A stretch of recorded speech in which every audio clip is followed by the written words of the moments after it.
Nagbabalik na naman ang inyong tagapaglingkod ng mga balita at pawang katotohanan lamang.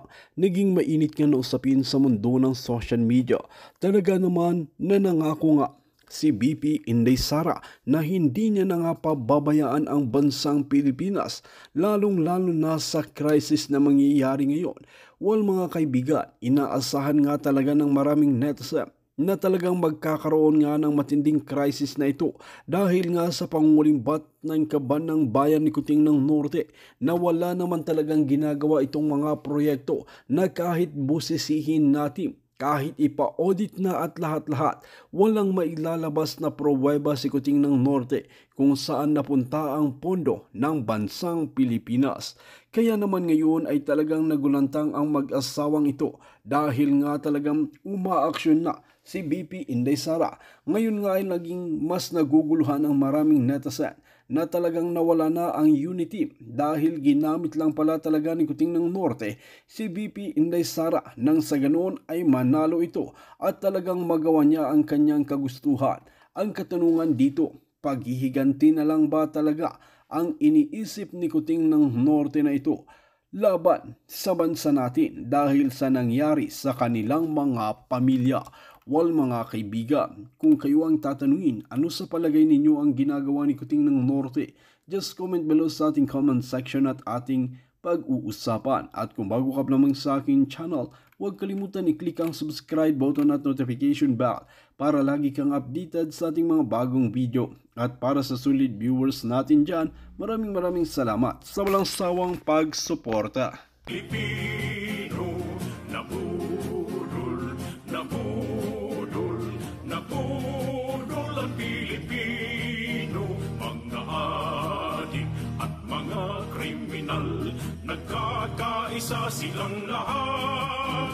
Ang kapan ng bayan ay ninanakaw, masama yan sa kaunlaran. Isigaw natin sa buong mundo, nagburol ang Pilipino. Wag na wag ibuto ang mga kandidato nang nambudol sa Pilipino. Tanggalin na natin ang isang pangulong nambudol sa Pilipino. Hello! Ayan. Tanggalin na natin ang Pangulong Bangag. Alright. So mga palangga, nagbabalik na naman ang ating alindog today. Bago tayo magsimulang mag-boljakan sa Boljak TV, ayan ang ating billboard, di ba? May instant billboard tayo. Nasa ulo ko lang yan. Promote na natin ang ating Sendwave app. Mabilis, magpadala ng pera sa Pilipinas at ligtas pa. Kaya naman, kung kayo nasa Amerika, Europa, UK, and Canada, mag-download ka na para magkaroon ka ng extra credit sa iyong unang padala. Okay, mga kababayan, ano na mga eksenang kaganapan today? Si Nell Lucero Ilagan, how are you? Si Ma'am Gina Peñas Badolato, how are you palangga? Okay, okay. Oh, wow. Bolja ka na uli, sabi ni Luisa. Yes, si Ma'am Luisa di Torres at syempre si Sally Kigochi. Okay, so pag-usapan na naman natin ang mga salot sa lipunan. Ngayon mainit-init, mga palangga, ayan ang anak ni, unahin muna natin, yung anak ni Raffy Tulfo, yung anak ni Raffy Tulfo na kung saan nahuli na dumaan sa bus lane. O, di ba? Talagang ang pamilyang, yung mga Tulfong politiko ay mga abusado. Kasi nga, bawal ang dumaan sa bus lane. Okay?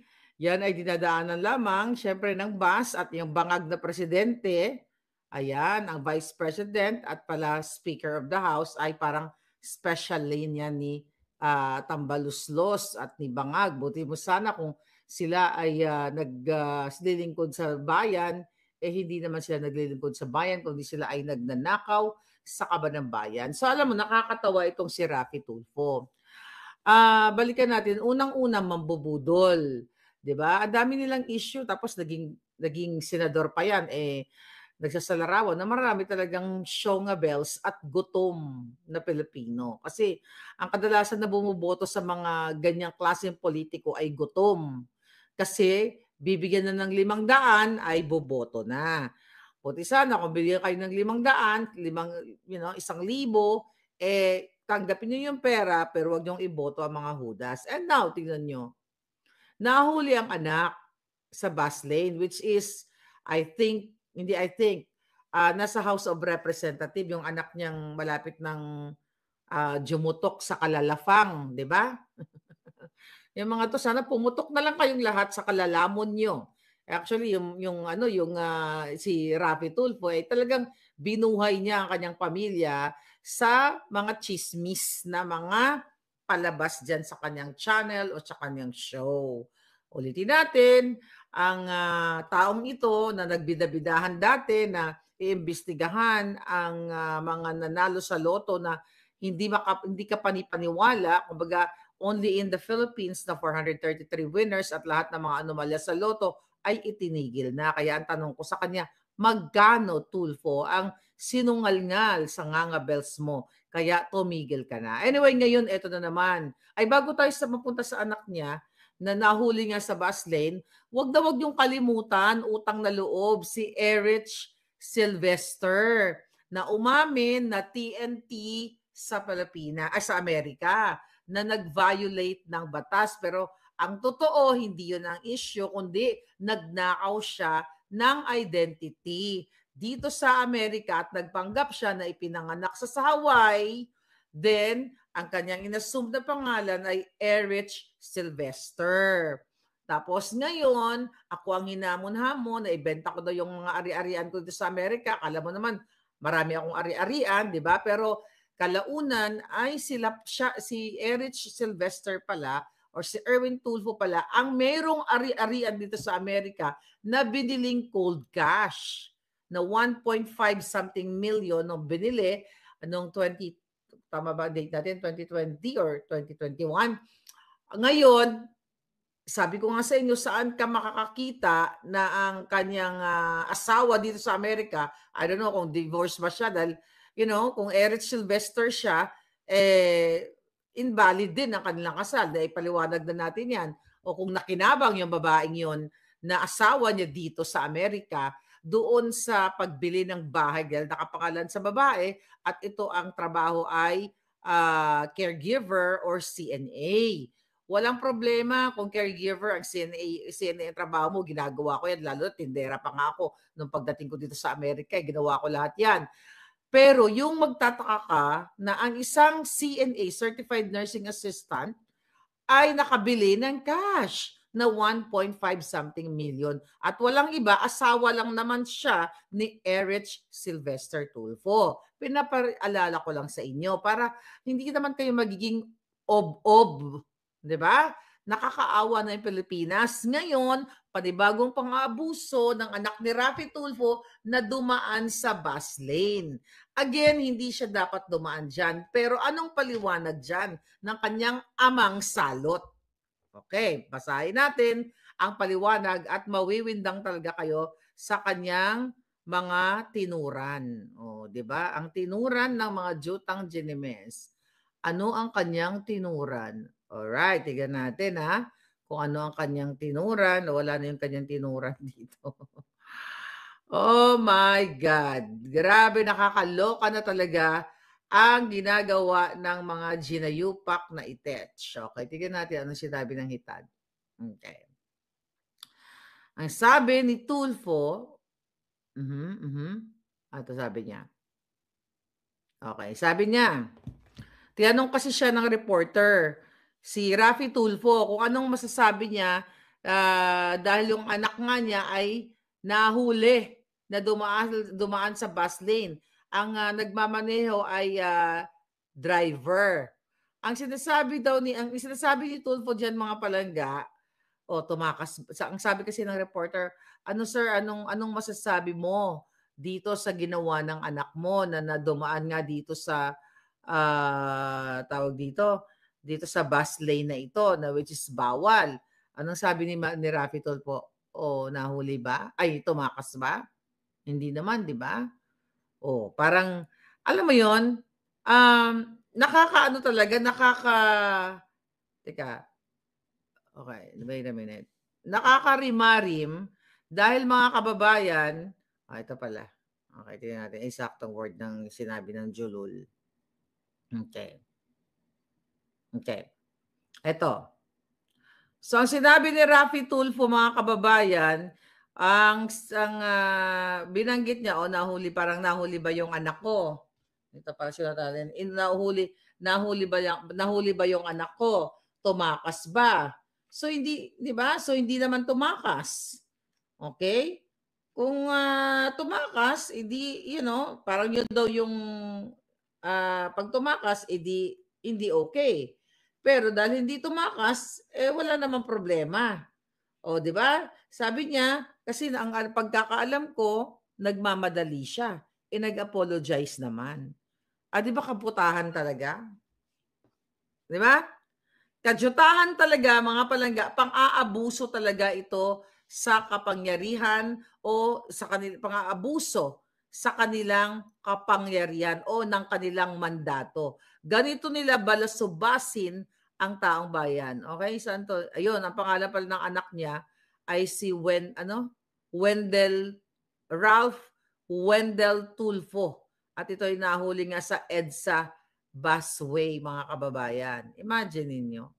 Ganito na lang kayo talaga babuyin ng mga ito. Hindi naman, nag-apologize naman daw sabi ni Tulfo. So ang question dito, mga kababayan, ang tanong natin sa inyo, mga hitad, so ibig sabihin, itong mga katulad ng anak ni Tulfo, ang mga Tulfo, dadaan na lang sila sa bawal o kukumit sila magkukumit sila ng mga traffic violation at magsusorry na lang. So yung ibang tao, yung mga random personality na hindi naman politiko, ay what? Sisitahin, huhulihin ng mga traffic enforcer, minsan sinisigaw-sigawan pa o inaano pa, minamaltrato pa o kung ano-ano pa. Di ba remember I think may nag-send sa group namin, balikan natin to. Ito pala ang group, ito pala. May nag-send nung nahuli din ang tatay ni sino yon? Ni Senator Gatchalian, okay? Sherwin Gatchalian na gumamit din ng bus lane. So ito, nag-ipal-ipal din si Tulfo doon. O, tignan natin. Pakinggan natin. Ninyong senators. Ito yung message niya. And aminin mo na, sabihin mo na nagkamali ka, isurrender mo yung driver mo, and mag-apologize. Kasi sa ngayon, ang nangyari, napagbibintangan ang 24 ninyong senators. And I know for a fact na wala sa 24 senators namin ang involved doon sa skandalong yon sa EDSA. Although, I also know for a fact na ito related sa isang senador.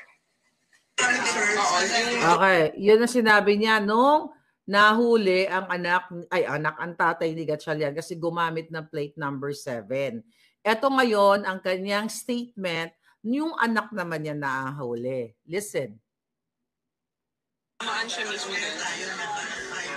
Well, inadmit naman niya, hindi mo siya sinungaling at nag-apologize siya. Di ba niya justify? Well, inadmit naman niya, hindi siya nagsisinungaling. Nag-apologize siya. Ibig sabihin ba, mga kababayan, so ito mga buwaka ng inang ito, mag-violate ng batas, let's say for example, di ba, magnanakaw sila, tapos magsusorry na lang, wala, actually hindi sila nagsusorry, di ba? Kakapal na mukha nito. Tingnan natin. As long as tumakas, hindi siya gumamit ng plakang 8 weeks, kalapatan niya gumamit.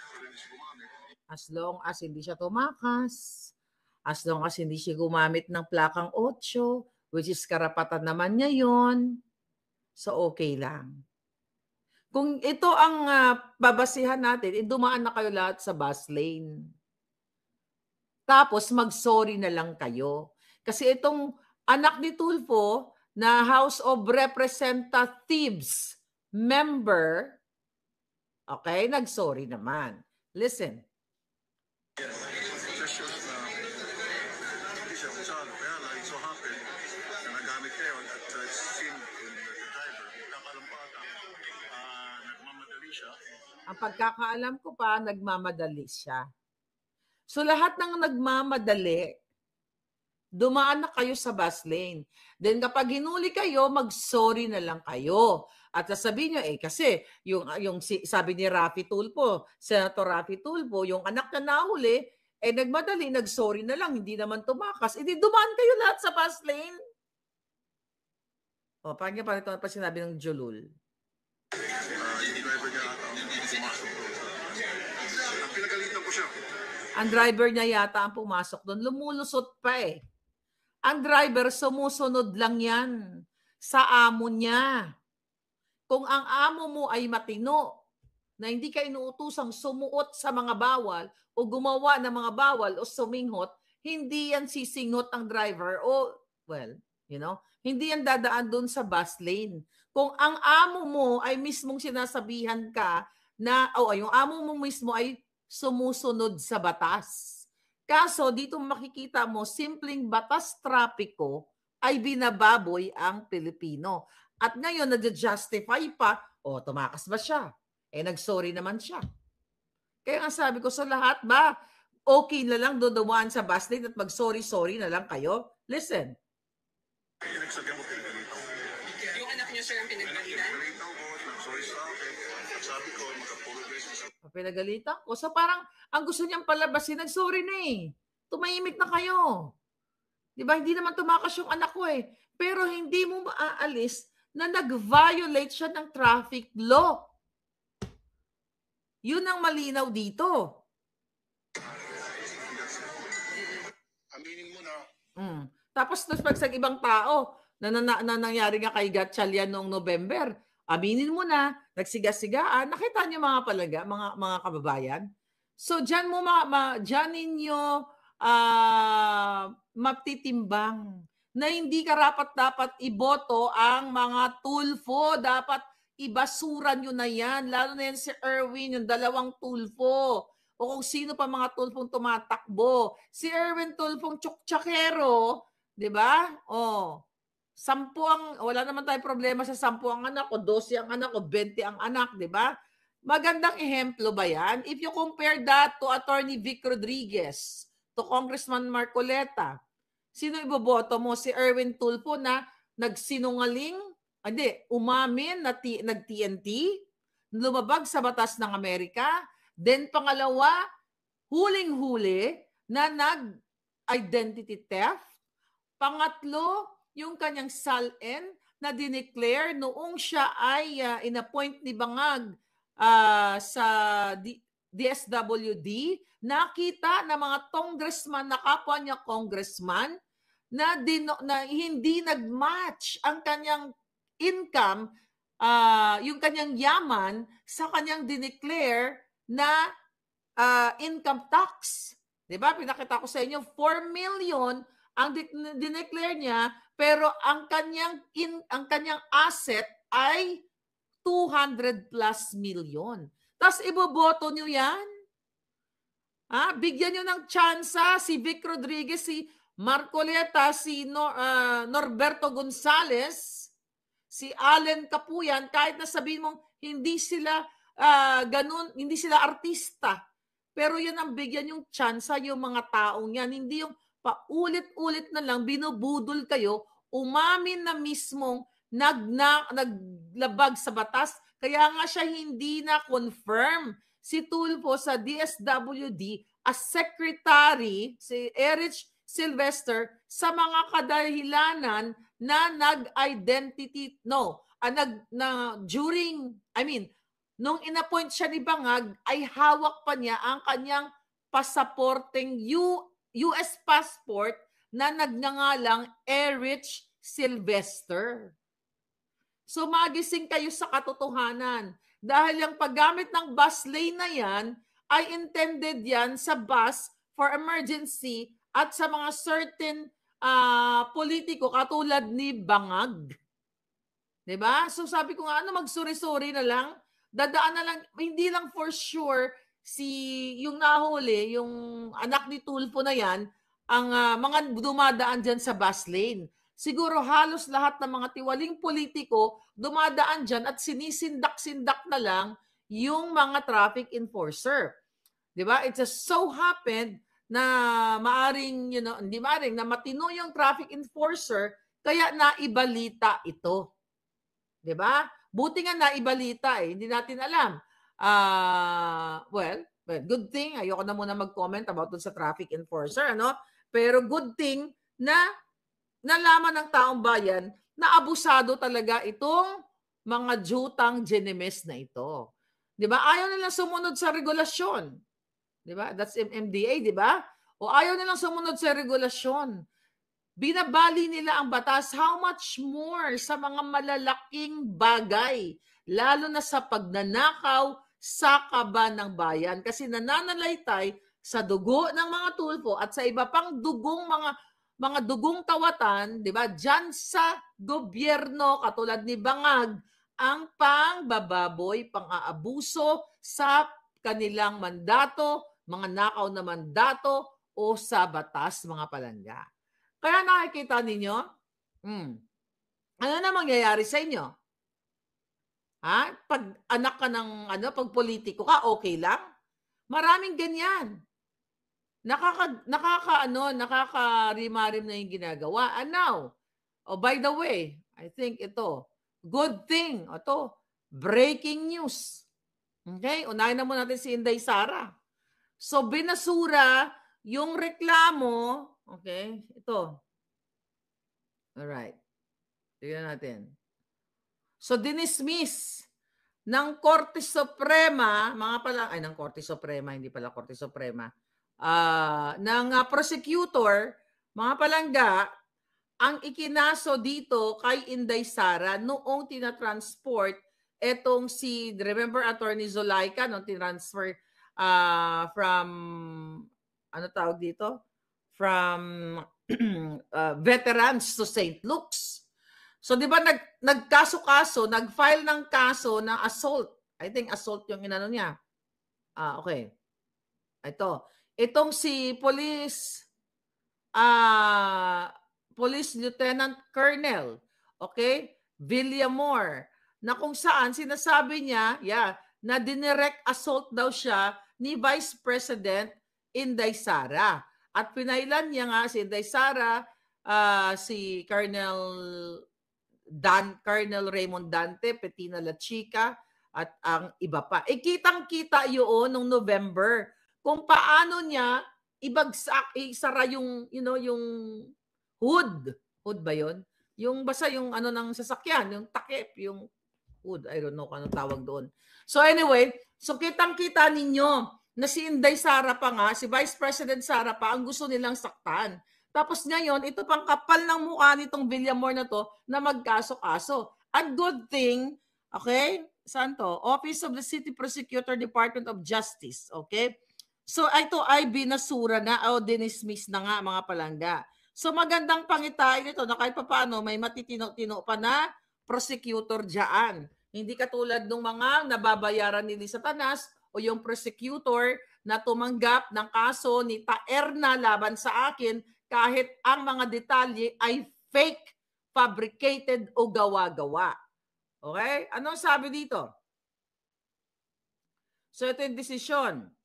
In light of the foregoing considerations, the complaint for violation of Article 148 or direct assault, Article 151, disobedience to authority, and Article, ito pala yung mga pinail niya, 286, grave coercion, all of the revised penal code against respondents, Vice President Sara Duterte, okay, recommended to be dismissed for failure to sustain a finding of prima facie evidence with reasonable certainty of conviction.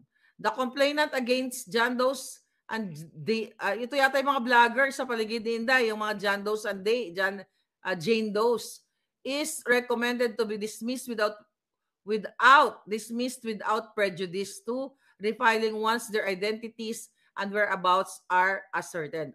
Without prejudice, so pwede pa siya. Pwede pa siya mag-file doon sa mga Jane Does at John Does daw. But anyway, mga kababayan, so good point ito. We're winning.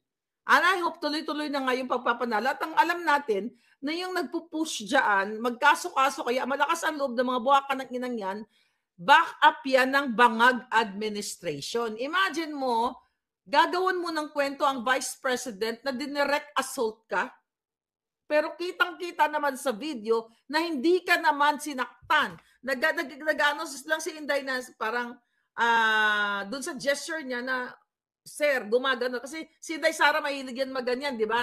Yung pag nagsalita siya ng parang wait, gumaganon siya. So ginawa ng kwento na kunyari, ginaganon siya ni Inday Sara na sinaktan siya. Di putang inang tong gagong pulis na to, good for you. May kalalagyan ka din, kakarmahin ka Malay mo. Malay mo, yung mga kapwa mo pulis na galit sa'yo, bigla ka na lang gurgurin. Yan yung karma. Pero wag na, kawawa ka naman nagagamit ka Sana si Lisa Tanas na lang at si Bangag ang magurgur, di ba? Barkadahan forever. Sabi ni Micah B, driver pa pala ang may kasalanan doon kay Tulfo. Oo nga di ba? Driver pa ang may kasalanan kasi pumasok. Mga julul talaga itong mga Tulfo na ito. But anyway, mga kababayan, good point yan sa atin. Kaya Inday Sara na hindi nagtagumpay itong mga julul na ito, unti-unti yan, madidismiss lahat diyan. Lahat ng pagbibintang nila at paggagawa nila ng panira nila kay Inday Sara. Kasi saan ba nagsimula yan? Bakit nagkaroon ng ganong mga sinungalingang direct assault doon sa veterans hospital na yon, yung pag-transport kay Atty. Zulaika? Nagsimula yan sa 125 million confidential fund na gusto nilang linlangin ang Pilipino na si Inday Sara, ang Vice President, ay gumastos in 11 days. Pero ang totoo, kitang-kita nyo ngayon, itong vice scam. And good thing, nagsumagot sa panawagan natin si Congressman Ungab at saka si Atty. Vic Rodriguez dito sa wait a minute.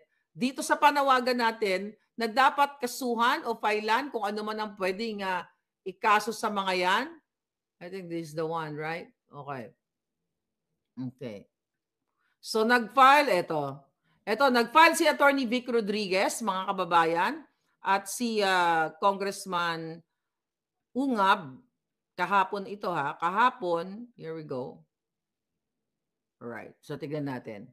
Okay, naghain sila ng petisyon sa Korte Suprema para hilingin na isantabi o ipawalang bisa nga itong illegal, kriminal at unconstitutional na 2025 budget.